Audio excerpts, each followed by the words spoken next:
অর্থাৎ 26 সেপ্টেম্বর 2025 তারিখ রাত্র অনুমান 8টার দিকে একটা গোপন খবরের ভিত্তিতে আমাদের যাত্রাপুর থানার অফিসার অমরকিশোর দেব বর্মা এবং এসআই প্রীতম দত্ত এবং আরও টিএসআর পার্সোনাল এবং আমাদের পিএস স্টাফ সহ মাসিমা দাউদারানি অঞ্চলে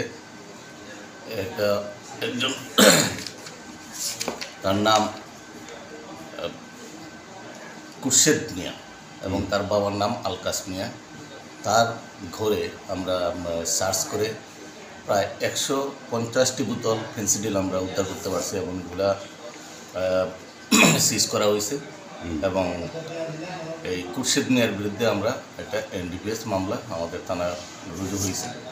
তো সে আমরা ইনভেস্টিগেশন চলছে এবং তার এই কাজের সাথে তার এই যে নেশা বাণিজ্যের সাথে কে কে জড়িত আছে এবং কার কাছ থেকে মালটা আনলো, কার কাছে বিক্রি করবে, সেগুলো আমরা সবটা বিষয় আমরা খতিয়ে দেখছি।